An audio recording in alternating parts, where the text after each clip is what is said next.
Do you want to be a fighter? RMC. There's only one Tyson Fury.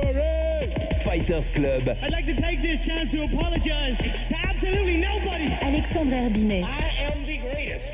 Bonjour à toutes, bonjour à tous et bienvenue au 157e numéro de RMC Fighter Club, un RMC Fighter Club qui remonte cette semaine dans le ring pour débriefer la deuxième défaite en carrière professionnelle de Tony Yoka. C'était samedi soir au Zénith de Paris contre Carlos Takam. Avec moi cette semaine pour évoquer ce revers de Tony Yoka, mon compère du Fighter Club, toujours là avec moi, la petite pépite de l'AEF, le vainqueur de la Coupe de France. Il est CFJJB, excuse-moi, j'allais dire la mauvaise appellation. Bonjour monsieur Jonathan Macardy, comment ça va? Salut Alex. Salut. Et c'est un plaisir et un honneur d'accueillir monsieur Nicolas Zeisler, qui est le patron de Culture Box, un site et un compte que vous pouvez retrouver si vous adorez le noble art et la boxe. C'est que des pépites, que ce soit en article ou en podcast. Les podcasts sur des anciens gloires de la boxe. Le dernier en date, c'est Carlos Monzon. Ils sont juste fabuleux. Je peux que vous conseiller d'aller découvrir les podcasts de Culture Box. Salut Nicolas, comment ça va? Salut, ça va, salut Joe, salut Alex, et ça va très bien, je suis ravi d'être avec vous ce matin, aujourd'hui. Eh ben c'est un plaisir partagé Nico pour débriefer cette défaite de Tony contre Carlos Takam. 10 mois après la première chute, il était l'heure de rebondir, de repartir de l'avant, mais c'est un nouveau coup d'arrêt. Pour la deuxième fois de suite, après l'échec Martin Bacolé en mai 2022, Tony Yoka est sorti du ring avec une défaite ce samedi soir au Zénith de Paris. Dépassé par l'expérimenté Carlos Takam, qui a une nouvelle fois prouvé sa solidité, le champion olympique 2016 n'a jamais paru en mesure de s'imposer et a subi un logique revers au point au bout de 10 rounds où il a très peu brillé. Quelle suite pour celui dont la conquête a désormais pris un sacré coup dans l'aile? Le combattant français a-t-il trop changé sa boxe depuis son arrivée chez les professionnels? Le RMC Fighter Club débriefe la défaite de Tony Yoka face à Carlos Takam et s'interroge sur l'avenir du porte-drapeau médiatico-populaire de la boxe tricolore. Combat extrêmement accroché entre les deux hommes, extrêmement serré. Carlos Takam qui travaille avec ses larges crochets, essaye de se rapprocher de Tony Yoka pour placer ses uppercuts. Il donne beaucoup plus de coups que Tony Yoka, mais Yoka qui est plus précis. Tony Yoka a réussi à bien ajuster sa cible dans cette reprise. Peut-être qu'on peut lui donner. Et Takam qui bosse sur les côtes de Tony Yoka, qui remonte à la face. Il s'ouvre, il va baisser la garde à ce moment-là. Tony Yoka, c'est pour ça qu'il se fait saisir. Il ne protège pas assez le visage. Beaucoup d'électricité. Est-ce que ça va tomber? Carlos Takam sur le crochet du droit, il essaie de cueillir Tony Yoka. C'est la fin, le gong, la fin de ces 10 reprises. Tony Yoka qui lève le poing droit, Takam qui lève le poing gauche, le public qui est debout, qui applaudit les deux hommes. Yoka qui a saigné, qui a beaucoup été touché par Carlos Takam. La décision dans un instant. Attention, la décision 96-94. Carlos Takam vainqueur de juge 1, 96-94. Il a failli casser le bras de l'arbitre qui voulait lui soulever. Tony Yoka les mains sur les hanches, tête baissée, battu après Martin Bacolé, le Congolais. C'est le franco-camerounais Carlos Takam qui vient à bout de Tony Yoka. Merci à Max Avolin pour cette petite prod et on retrouvait les commentaires radio de Morgane Maury sur ce combat samedi soir. Le résultat final, 2 fois 96-94 en faveur de Carlos Takam, une fois 94-96 en faveur de Tony Yoka. Comme face à Martin Bacolé où on avait eu un nul. Chaque combat de Tony Yoka, il y a une carte un peu fantaisiste, on va dire, sur les trois des juges. Rapidement, mais c'est un combat qui est maîtrisé par Carlos Takam. Enfin, moi, en tout cas, je trouve personnellement, les 3 premiers rounds sont un peu plus accrochés, entre guillemets, si je veux être gentil, mais Carlos s'installe au centre du ring, il commence à imposer son jeu et à partir de la 4e, il déroule, il accélère et on voit bien que Tony est dépassé, qu'il a du mal, quand il en prend, ça fait mal, son menton, il subit bien le choc, il a du mal à répliquer dans l'autre sens et ça donne une victoire par décision, donc partagée, mais qui selon moi aurait dû être unanime parce qu'il n'y a aucun doute. Nicolas, je voulais commencer par toi. Globalement, il n'y a pas de doute, Carlos Takam s'est imposé samedi soir à Paris. Ah ouais, non, clairement, je pense qu'il n'y a pas eu photo. Et finalement, Carlos, il a fait son combat, il a été fidèle à lui-même. Il n'était pas surprenant du tout, quoi. Enfin, c'est ça qui est d'ailleurs est vraiment étonnant, c'est que les ajustements qui auraient pu être faits, je ne veux pas aller plus vite que la musique, mais qui auraient pu être faits par Tony suite au désastre Bacolé, n'ont pas été faits. Et on a retrouvé le même boxeur. Recroquevillé derrière sa garde haute, contracté, sans solution, qui lâchait pas ses coups et du coup on a assez vite vu aussi que les premiers jabs de Tony n'ébranlaient pas du tout Carlos alors que Carlos c'est quand même un boxeur qui sait esquiver, qui s'est tourné et là il la cadrait de manière assez directe comme si il sentait qu'il n'était pas du tout mis en danger par la puissance de Yoka. Du coup, ça a donné un combat assez unidimensionnel. un peu triste. Joe, je voulais rebondir sur ce que disait Nicolas, mais je trouve ça intéressant parce que ça, je l'ai vu quand j'étais devant les images. Il avait pas peur de Tony, hein, Carlos, du tout, quoi. Enfin, tu vois, il sent qu'il y a pas quelque chose qui lui fait peur. Si on est méchant, on peut donner tous les rounds à Takam. Quasiment. Je vois ce que tu veux dire. Oui. Tu vois, si tu vas l'exagération du juge qui donne qui donne le combat à Tony, si on va dans cette logique-là, on peut donner tous les rounds à Takam et il peut avoir un argument pour dire que Tony gagne pas de round. Très franchement, oui, vous avez bien résumé. Takam n'avait pas peur de la puissance de Yoka. Yoka n'a pas réussi à se faire respecter. Toutes les lacunes techniques qu'on avait pu voir face à Bakole, on a continué de les voir. Il y a beaucoup de points qui sont à améliorer depuis de nombreux combats et qu'on ne cesse de répéter en long, en large et en travers dans ce podcast. Et on va y rentrer, on va rentrer dans le débat. On va encore continuer, mais ça n'a pas été amélioré. Donc voilà, c'est un boxeur extrêmement stéréotypé, avec des grosses lacunes techniques. Et malheureusement, l'impression que ce combat donne, c'est qu'il y a un monde d'écart entre Carlos Takam et ses 40 barreaux et Tony Yoka qui est censé atteindre son prime. Donc c'est quand même problématique. C'est problématique, sachant qu'on parle d'un mec qui est en toute fin de carrière, qui certes sort d'une défaite plus qu'honorable contre Makhmoudov, mais qui est sur la pente descendante. Et la conquête de quoi, tu vois, va falloir se poser la question. 42 ans exactement pour Carlos Takam, c'était sa 40e victoire chez les pros et 30 pour Tony, donc il y a quand même un écart à ce niveau-là. Avant de continuer les débats, monsieur, puisqu'on a déclaré, enfin voilà, on a analysé nous le combat, je voulais qu'on écoute Tony directement après le combat qui analyse sa défaite. On écoute Tony Yoka. Déçu, c'est pas une histoire de regret, je suis très déçu cette fois-ci. Parce que comparé à l'année dernière où j'avais pas fait un bon camp d'entraînement, là cette année ça s'est plutôt bien passé. On a beaucoup travaillé. Mais voilà, Carlos a aussi beaucoup travaillé et il a été le plus fort ce soir.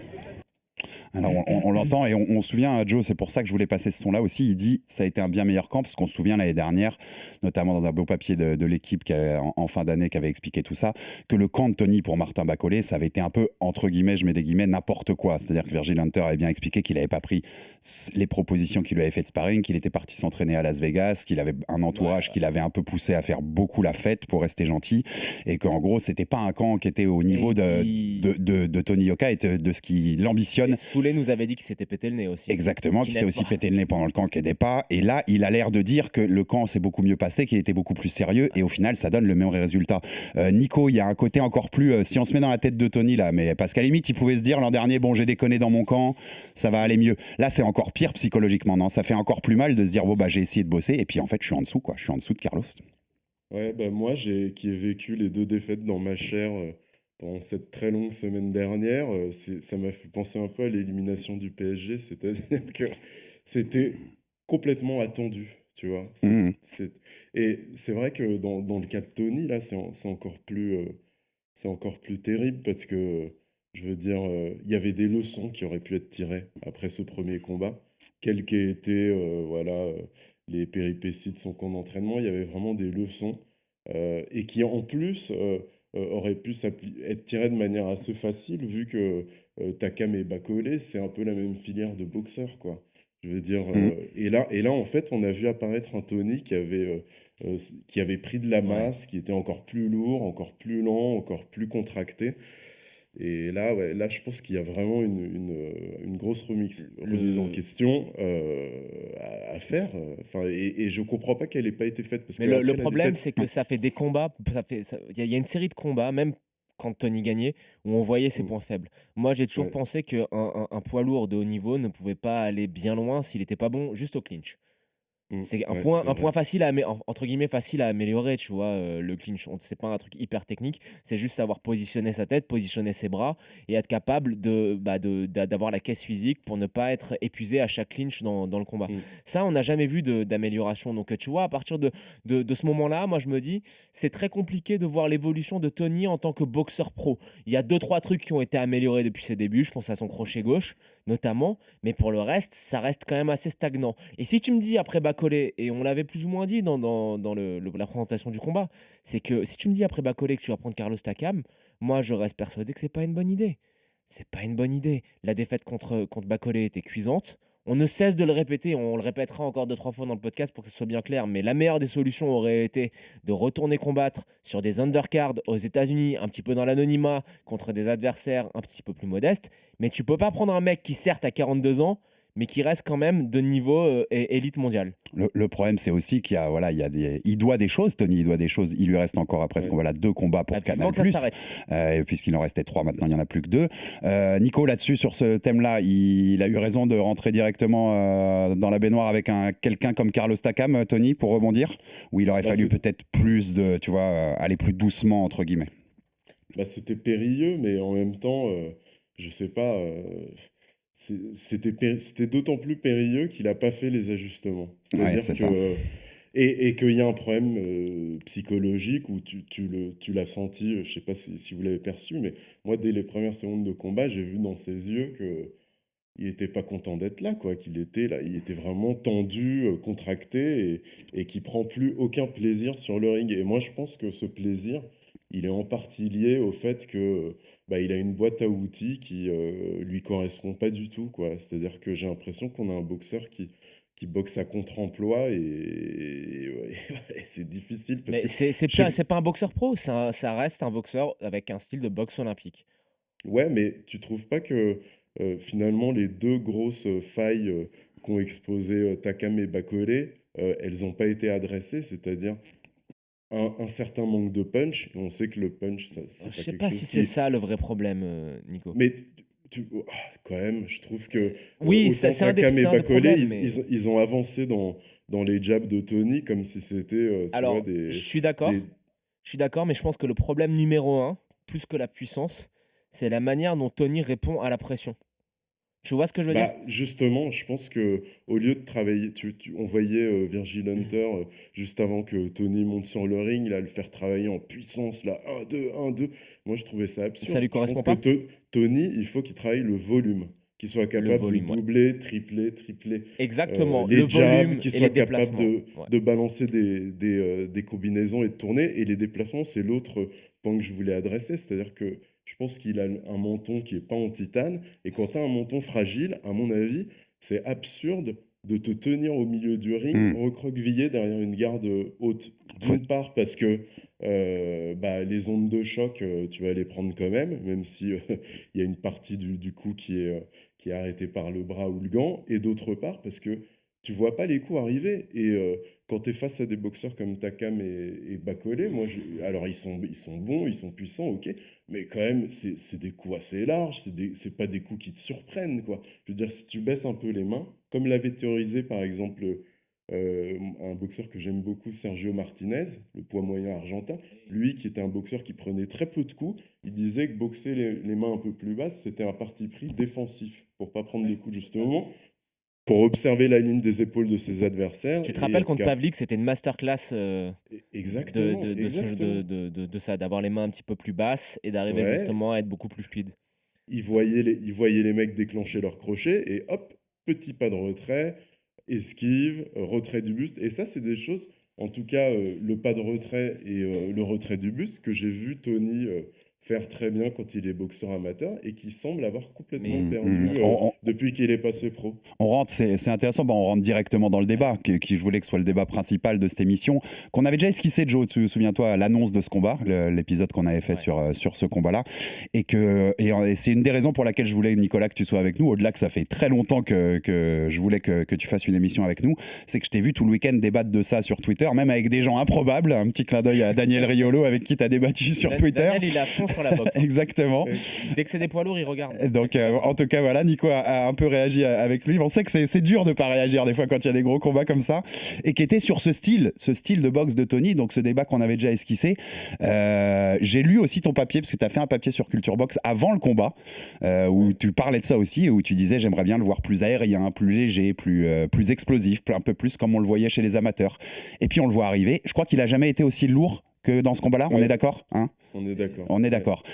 C'est le plus gros poids qu'il ait pesé. Il est contracté. On dirait un robot.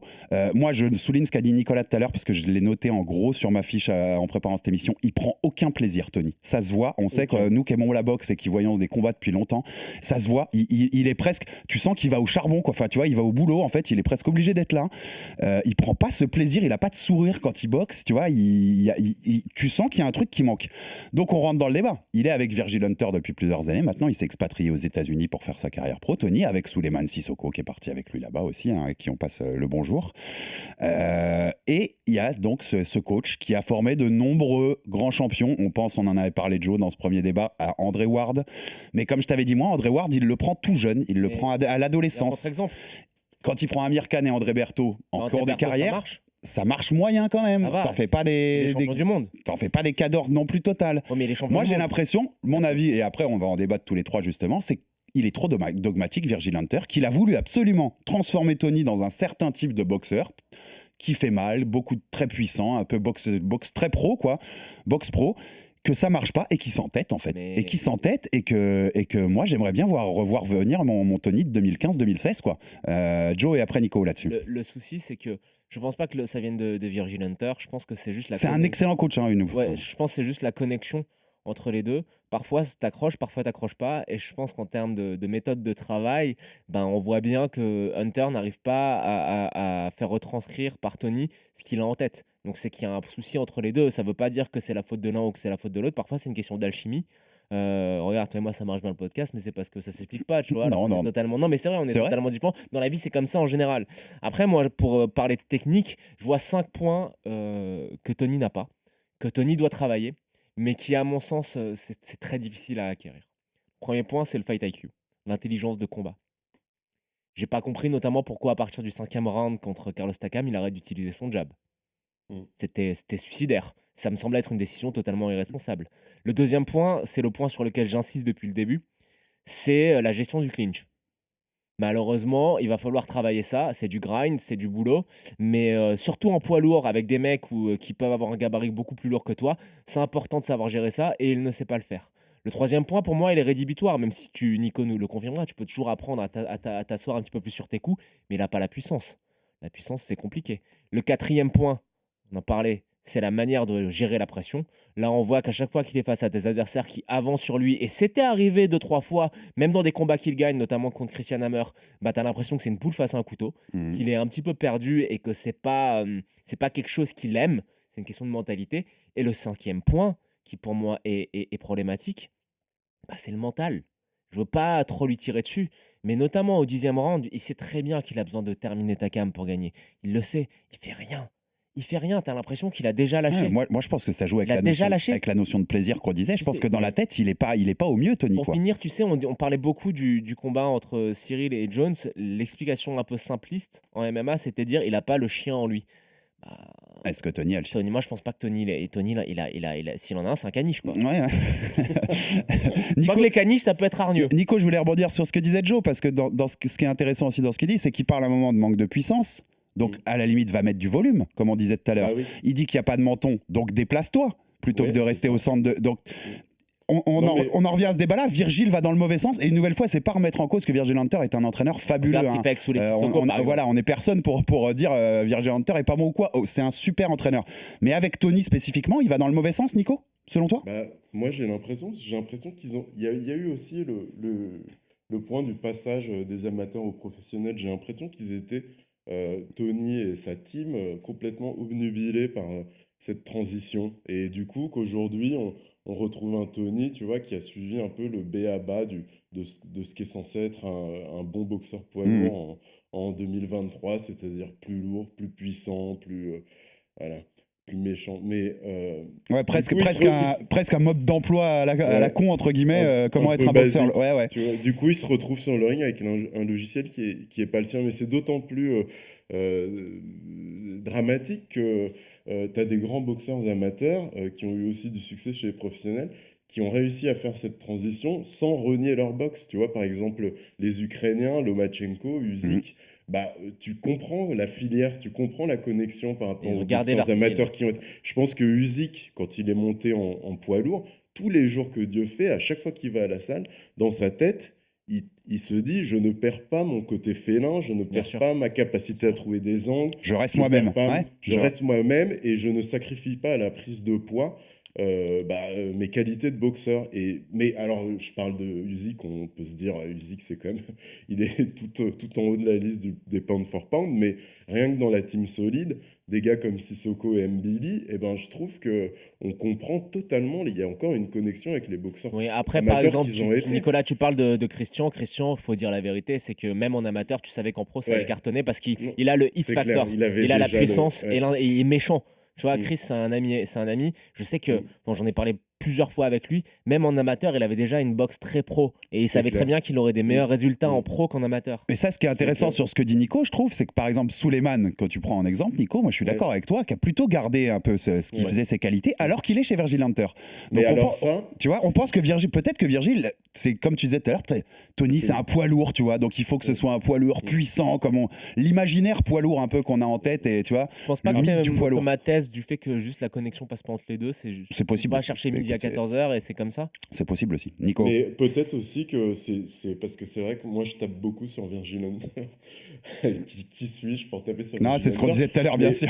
mais quand même, peut-être aussi après, tu as la responsabilité du boxeur de comprendre aussi Bien ce qui sûr, marche bien et sûr. ce qui marche pas et d'être capable d'aller piocher. Et je trouve que Souley, pour ça, on sait qu'il est vraiment très très fin intellectuellement et je pense aussi en termes de ring IQ et de boxe IQ et d'être capable d'aller prendre chez Virgil ce qui va lui servir et d'aller prendre chez Ali ou Bali et tu vois, de continuer, tu vois, un travail Ouais, qu'il a commencé il y a très très longtemps. Et t'as raison, puis Euh, Souley, il va même faire des stages, hein, c'est qu'il a fait des stages dans les... il avait mis les gants et, avec Terence Crawford et tout, il ouais. nous avait raconté. Enfin, il va piocher à droite à gauche, Souley, c'est Et vrai. je pense que Tony, il faut qu'il redevienne maître, tu vois, de sa propre existence, de sa propre Mais alors, carrière, attends, de Nico, sa moi, propre boxe. je te suis à 10 000%, mais je pose une question à laquelle je n'ai pas de réponse.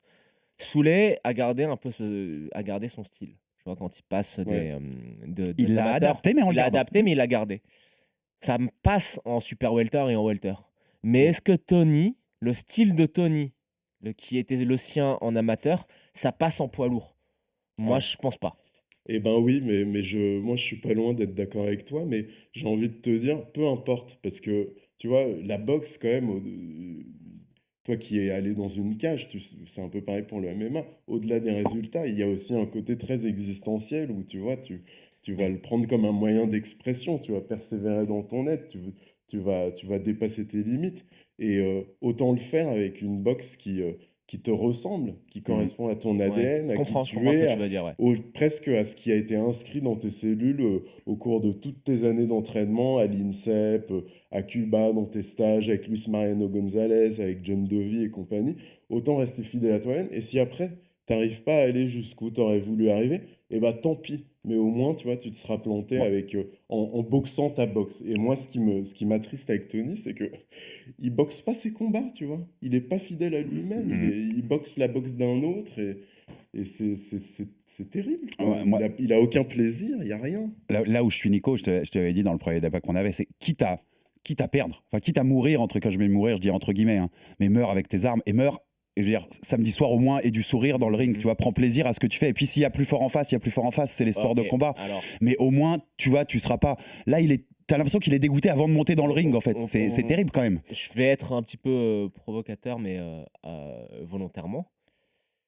Est-ce que on est tout simplement pas face à un boxeur qui est extrêmement limité, qui a eu une médaille d'or aux Jeux Olympiques parce que c'était un alignement de planètes, que c'était pas lui forcément le plus fort du tournoi, mais qu'il a intelligemment, comme on l'aurait tous fait, capitalisé sur sa médaille, intelligemment capitalisé sur le contrat que Canal+ lui offrait et sur l'argent qui était à sa disposition. Et il a bien eu Et raison. est-ce qu'au final, il a bien eu raison, on aurait tous fait pareil. Et est-ce qu'au final, Tony, c'est pas son vrai niveau? Eh ben c'est marrant, Joe, parce que t'anticipes. Ma question d'après sur le conducteur, c'était est-ce qu'on n'est pas à son plafond de verre, en fait? Nico, il est 22. Ce matin, je regardais, il est 22e au classement BoxRec. Bon, alors qu'il y a un classement très mathématique, donc c'est pas forcément le classement exact. Mais quand tu regardes les 20 devant lui, il y en a pas un où tu te dis, tiens, Tony, il gagnerait facilement, tu vois. Tu te dis, quoi qu'il Ouais, arrive, c'est clair. c'est des galères. Est-ce que c'est pas son plafond de verre? Est-ce que Tony, c'est pas en fait top 25 mondial, top 20-25 et puis pas plus haut? Mais c'est possible. Mais j'ai envie de te dire, en tout cas, si ça continue comme ça, c'est clair. Si, tu vois, moi, c'est ça qui m'a frustré. Après la défaite contre Bacolé, il disait, faut que je change des trucs dans mon camp, faut faire une révolution, etc. Il n'y a pas eu. Aucun changement. Après ta cam, faut que je retourne au boulot. Bah, si tu retournes au boulot à faire les mêmes choses et tu te présentes à 118 kilos la prochaine fois que tu vas boxer, bah là, ça va même pas faire top 20. Hein. Après, laissez-moi le droit de rêver. Moi, je rêve d'une réinvention totale, Ouais, tu vois, et voir ce qui se passe. Mais c'est possible, hein. pourquoi pas revenir cherchons pas midi à 14h, les gars. Tony, il a eu du succès avec Luis Mariano Gonzalez et avec John Dovey. Apport technico-tactique à la cubaine avec Luis Mariano, apport psychologique et pragmatique avec avec John dans ton coin. Avec John, tu peux aller à la guerre. Parce que Virgil Hunter, en tout cas, il n'arrive pas à lui donner les solutions. En tout cas, Tony n'arrive pas à les mettre en place sur le ring. Et il a un côté force tranquille, là, dans le coin, qui apparemment ne connecte pas avec Tony. Peut-être que Tony, il a besoin d'un gars qui lui gueule dessus, qui l'envoie à la guerre, qui le réveille, qui le secoue, comme le faisait John à l'époque quand il préparait les JO. Bien Quoi. sûr. Donc moi, j'aurais envie de voir ça. Pourquoi pas. Et j'aurais envie de le voir avec des gens comme John et Louis qui ont fait preuve d'un pragmatisme assez extraordinaire en préparant les Jeux de Rio. Et on ne l'a pas dit assez, c'est que dans cette équipe de la Team Solide, tu n'avais pas un boxeur qui boxait de la même manière, quoi. C'est-à-dire qu'ils ont été capables de comprendre leurs boxeurs de manière à leur proposer une filière à chacun d'entre eux qui s'adaptait à leur qualité. Bien Tu sûr, vois, c'est avais vrai. été des boxeurs très C'est vrai. techniques comme Souley, des boxeurs presque pros comme Boderlick ou Mbili, un boxeur super aérien comme Oumia. Et à chaque fois, les mecs, ils l'encourageaient, ils le poussaient dans la bonne filière. Et moi, j'aurais envie que Tony il repasse entre les mains de ces gars-là ou d'autres, mais vraiment Ce qui est intéressant, les gars, c'est que Tony, il a 30 ans. Donc il Ouais. reste quand même assez jeune pour un poids lourd. Là, je fais le côté, tu vois, les côtés positifs. C'est que aussi, il a eu des problèmes dans sa vie perso qui ont été largement Ouais. médiatisés. Donc on en dit ce qu'on en veut, mais ça a atteint ton niveau de performance, ton niveau c'est sûr. d'implication à l'entraînement. Et c'est pas trop tard. Est-ce qu'il a pris du retard Surtout maintenant? chez les lourds. Ouais. Est-ce qu'il a pris du retard maintenant? Oui, évidemment. Mais est-ce qu'il a encore le temps pour corriger le tir? Moi, je pense que oui. Après, il va falloir recalibrer les objectifs. Est-ce que forcément, on doit lui mettre la pression médiatique et publique sur les épaules de dire Tony, tu remets les choses en ordre pour aller chercher une ceinture mondiale? Je pense que cet objectif, il est un petit peu trop envahissant, un Ouais. petit peu trop plein de pression. Il faut reprendre étape par étape.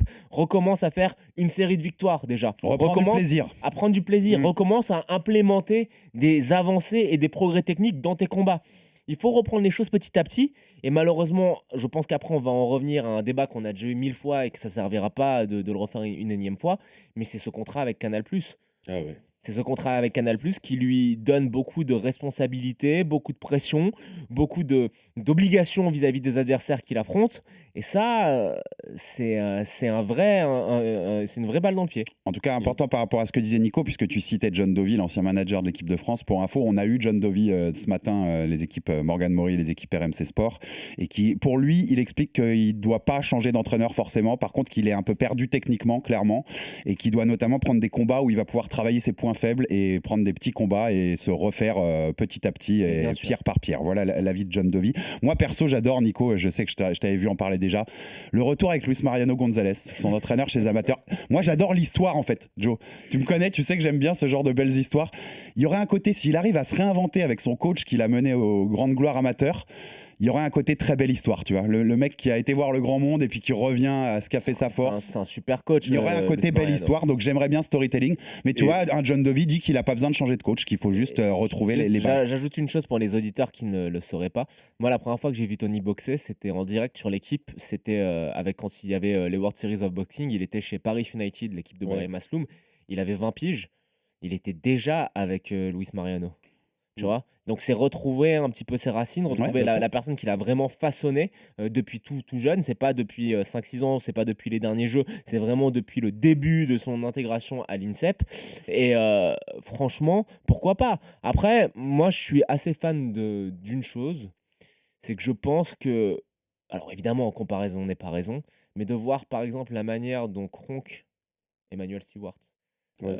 a été capable de transformer un boxeur aérien, fluide, artiste, mais qui t'avais l'impression qu'il avait des coussins à la place des mains, qui était Tyson Fury, un knockout artiste. Je pense que ça peut peut-être inspirer Tony aussi. Je pense Mm. qu'il a des problèmes défensivement, certes, mais il a aussi des gros problèmes offensifs. Il a des problèmes pour s'asseoir sur ses coups, Ouais. pour faire mal, et il a des problèmes face à la pression. Et quoi de mieux que d'aller chez Kronk pour savoir gérer la pression et savoir mettre la pression. Nico, un dernier mot là-dessus. C'est intéressant et juste par rapport à cette recherche de solutions pour se retrouver, pour retrouver sa boxe, etc. Moi, il y a aussi une expérience qui m'a, ça a fait tilt là après la deuxième défaite de Tony. J'ai repensé à Brahim Asloum après son premier échec mondial. Bien sûr. Il avait décidé de couper le cordon avec Papa Acariès. Il était parti tout seul avec son sac de boxe en Amérique, Mhm. aux States, au Panama, en Panama, Amérique latine, en Argentine. Il était descendu jusqu'en Argentine. Et là, le mec, il s'était tapé toutes les salles, tout seul, contre des boxeurs qui voulaient lui arracher la tête. Et il avait repris petit à petit confiance en lui et le goût de la boxe, mais parce qu'il avait cherché les solutions lui-même. Et je pense que ça peut être une démarche qui pourrait être intéressante pour Tony, pour... voilà, tu reprends le contrôle, mon gars. Ouais, mais totalement d'accord. Et on ouvre le dernier débat qui va être sur la suite. Donc, ce qui arrive maintenant devant Tony Yoka après cette deuxième défaite en carrière pro. On va d'abord écouter Tony à la sortie du ring samedi soir qui pense déjà à l'après et son avis là-dessus. La vie, c'est comme ça, on tombe, on se relève. Je me suis relevé de la défaite de l'année dernière qui a été beaucoup plus dure psychologiquement. Là, cette année, c'est une défaite. J'ai fait un meilleur combat. Maintenant, voilà, ça me pousse à repartir. Il faut que je reparte travailler encore. C'est comme ça, c'est pas la fin. Ça me prouve juste que voilà, il faut que je continue à bosser techniquement, tactiquement et que j'améliore certaines choses pour pouvoir passer des étapes comme celle de ce soir. Alors globalement, il dit ce qu'on disait depuis tout à l'heure, hein, c'est qu'il y a des choses à travailler, à voir s'il le fait ou pas. C'est marrant parce qu'en une semaine, Joe, on a débriefé la semaine dernière Gann et Jones, et nos deux portes étendards du sport de combat en français, en MMA comme en boxe, ont perdu à quelques jours d'écart. Et il y avait à chaque fois ce débat un peu, hein, puisque Cyril, on a dit après Francis Ngannou, tout le monde t'avait dit qu'il faut travailler la lutte et le sol, et au final tu perds sur la même chose 13 mois plus tard. Il faut parfois savoir se réinventer, et c'est la difficulté pour eux. Et il y a le côté psychologique, avant que tu réagisses, parce que je voulais jouer ce deuxième son. Ouais. Il en parle dans sa réponse, il dit elle a été très dure psychologiquement, la défaite de l'année dernière. Et là, il reprend un coup de massue, puisqu'il avait l'impression d'avoir fait un camp beaucoup mieux, et qu'il se prend la défaite aussi dans la tête. Et on écoute Souleymane Sissoko, notre ami du Fighter Club et le membre de la Team Solide, médaillé à Rio, qui était dans la salle samedi soir et qui nous a accordé 2-3 mots au micro, qui explique en quoi ça va être difficile aussi dans la tête pour Tony dans les semaines à venir. Déjà, c'était très dur la première défaite. Très, très, très dur. Rester isolé, parler plus avec personne. Là, il faudra qu'il soit vraiment bien entouré. Il faudra qu'il soit bien entouré, nous dit Souleymane. Joe, au-delà du travail technique qu'il va y avoir à faire pour se réinventer, là, il faut qu'il se fasse du bien à la tête, un peu Tony, on disait, hein, il prend plus de plaisir sur le ring. Il y a aussi un travail psychologique à faire, j'ai l'impression, pour Tony Yoka, pour retrouver sa vie et sa carrière de sportif dans le point positif. Deux choses qui, pour moi, sont importantes par rapport à tout ce qui vient d'être dit là. Bon, contrairement à Cyril Gane, il n'est pas lié contractuellement par un contrat de management avec un entraîneur qui ne lui convient pas. Cyril Gane est lié contractuellement avec le Management Factory. Tony a le choix d'aller voir ailleurs s'il le sent. Ça, c'est hyper important. Ça veut dire que le champ des possibles pour Tony est très ouvert. Très élargi. Ouais. Le deuxième point, c'est par rapport à l'aspect psychologique dont Souley parlait. Bah, évidemment, là, ça rejoint ce que disait Nico. Quoi de mieux que de retourner vers ses origines, vers ses racines, avec des gens qui le comprennent, en la personne de John Dovey et Luis Mariano. Et je pense que c'est ce qui lui ferait le plus de bien. Nico, là-dessus, sur le psychologique aussi de ce qu'on explique sur Tony, vu toutes les attentes qui ont été mises sur de son nom, on en a parlé tout à l'heure, on va pas revenir là-dessus parce que la conquête, le côté marketing qu'a mis Canal autour de son nom, c'est très compliqué à assumer, et il a tout de suite été mis dans la lumière et en main event sur des cartes où il y avait d'autres gros combats. Je me souviens, dans ce début de carrière, il y a Nordin Oubali qui fait un championnat WC Silver et sur sa carte, et c'est lui qui est main event, alors que ça doit 100 fois être Tony dans un pays normal de boxe. Tout ça, ça joue sur sa psychologie aussi, parce que quand il perd, comme il a perdu là contre Bakole ou Takam, il se prend des marées sur les réseaux sociaux de gens qui, j'ai lu ça dans ton papier aussi Nico l'autre fois, on a un manque de culture boxe en France, et ça se voit quand il y a des gros combats comme ça et des grosses défaites comme ça. Mais là où je veux aller, ça va être dur aussi psychologiquement, non, pour Tony, de repartir de l'avant, Nico. Ça va être très dur, c'est pour ça que... Alors, je crois qu'il faut être extrême dans les partis pris. Soit tu vas très loin, soit comme on l'a dit, tu reviens à la maison avec John et Luis Mariano, quoi. Mais rester dans un entre-deux, tu vois, le mec, il faut qu'il coupe ses réseaux, qu'il retourne à l'INSEP ou qu'il aille, je sais pas, au Kronk Gym, très très loin de tout ça. Et puis, il faut aussi qu'il se reconstruise sur le ring et qu'il retrouve de la confiance. Et ça, là, pour le coup, je te suis complètement, Joe. Il peut pas reprendre un gros combat de rentrée, quoi. Il faut vraiment qu'il reconstruise une confiance en lui, qu'il est plus... Et puis, il y a un truc qu'on n'a pas dit, mais qui, à mon avis, est capital, et qu'on peut lier à sa mauvaise maîtrise du clinch, c'est comment se passent les sparring de Tony, parce que c'est aussi les sparring qui te donnent la confiance en toi, tu vois.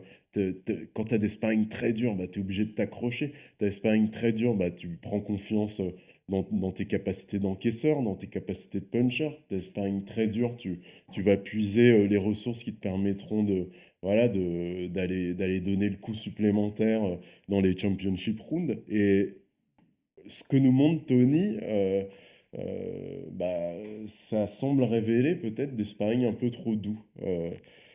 Donc, je sais, il y a plein de trucs à faire. Il y a plein de trucs à faire, mais je pense que l'élément essentiel, c'est qu'il retrouve la confiance et le plaisir. Et ça passe, à mon avis, par un changement de structure sportive.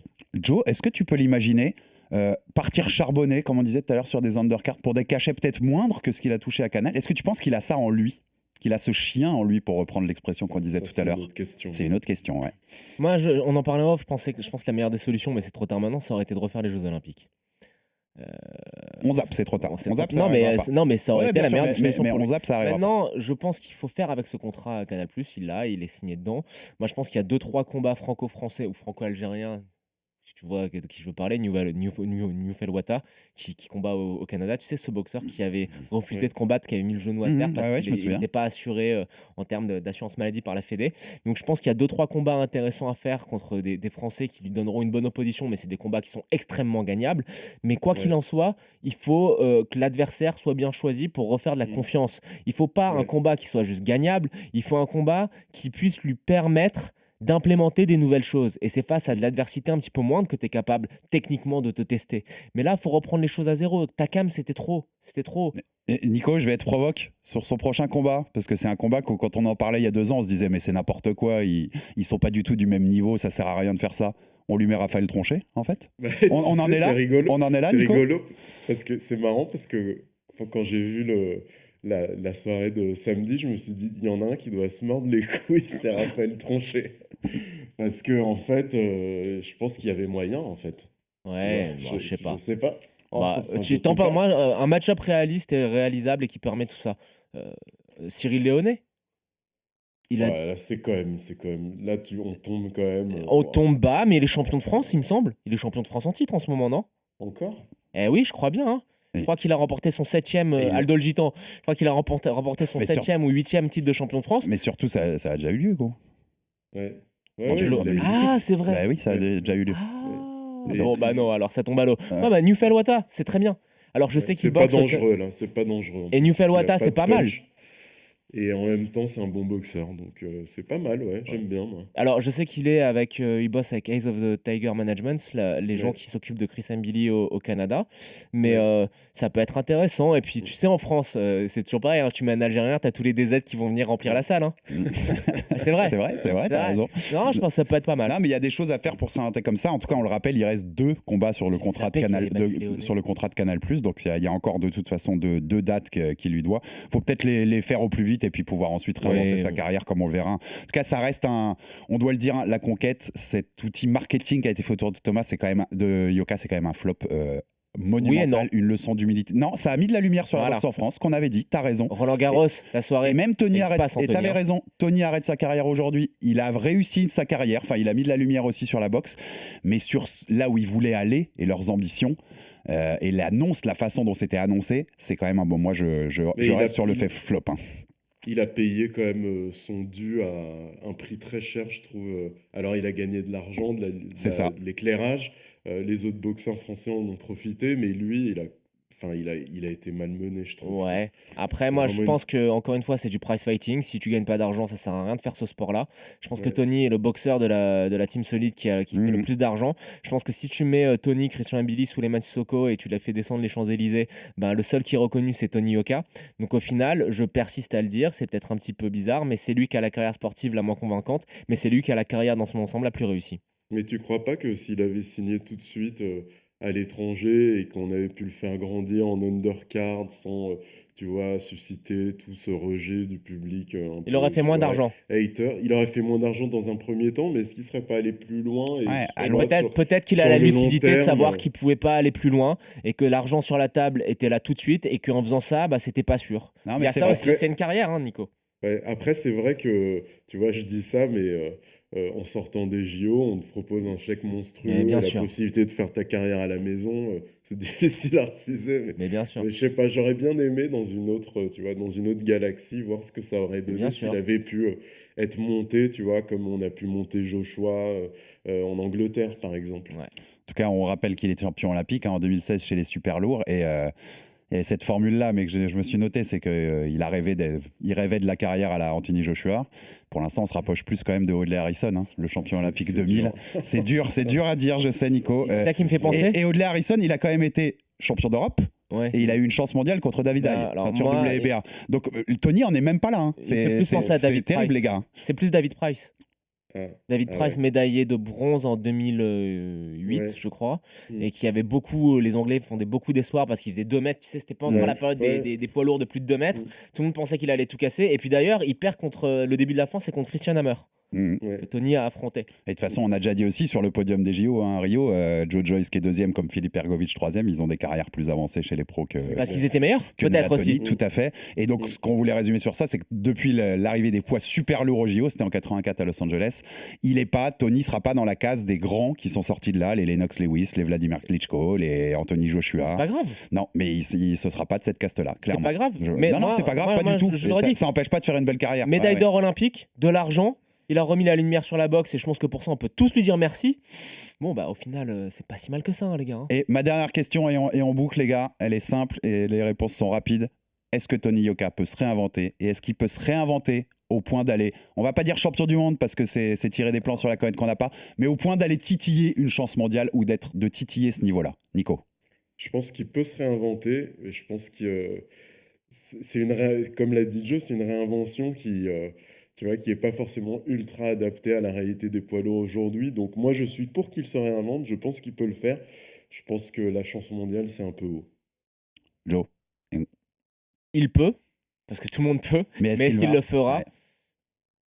Je pense pas, honnêtement. Moi, tu sais que ce que je pense de lui et que pour moi, c'est un énorme talent. Bah, bien Je sûr. crois que ça va être très compliqué. Parce que même psychologiquement, tout ça, de la façon dont est partie sa carrière, il est jeune pour un lourd, donc il y a encore le temps, mais ça va être compliqué. Ça va être très, très Et dur. il a pour beaucoup de tous. choses de traf qu'il peut faire aussi. En tout cas, c'était un beau retour, parce qu'on n'a pas fait beaucoup de boxe, Joe, depuis Ouais. le début d'année. C'était cool de revenir un peu sur la boxe avec Carrément, Tony. ouais. Et la boxe, elle va revenir pour nous dans les semaines à venir, Ah. parce que la mainmise du MMA sur le début d'année ne va pas continuer comme ça, et ça déplaira pas à Nico À la bonne heure. et à Culture Box, avec notamment Gervonta Davis, Ryan Ah, les Garcia le 22 conférences de avril. presse, c'est le feu. Le 29, possiblement Tyson Fury contre Alexander Usyk. En tout cas, Usyk a accepté son bluff. Il a dit 70-30, je prends. Donc on Et verra tu s'ils donnes le 1 font à million pour Wembley. l'Ukraine. On verra s'ils le font à Wembley. Et surtout, tu le sais, le 7 mai, Oui. Naoya Inoue contre Fulton, contre Stephen Fulton. On Chez les enregistre combien d'épisodes pour Supercoques. ça? Je vais en faire une dizaine, je pense, d'épisodes On fait 10 là-dessus. podcasts là-dessus. Hein. Nico, si t'as pas suivi, c'est mon chouchou absolu, Naoya Inoue. Quand il fait un combat contre Fulton. Ça- C'est énorme. C'est énorme. Ça va envoyer. Donc comme l'année dernière d'ailleurs, le printemps de la boxe sera très beau et on sera là, le Fighter Club, pour vous parler de tous ces combats, débriefer, les présenter.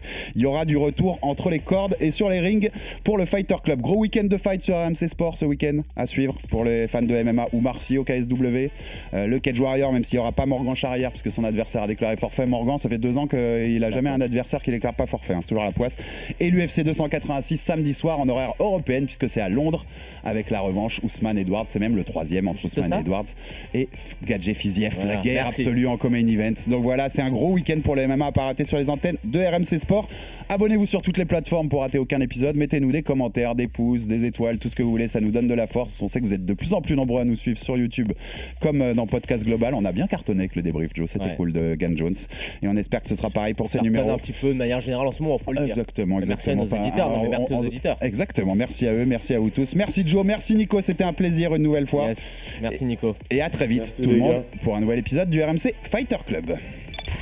RMC Fighters Club.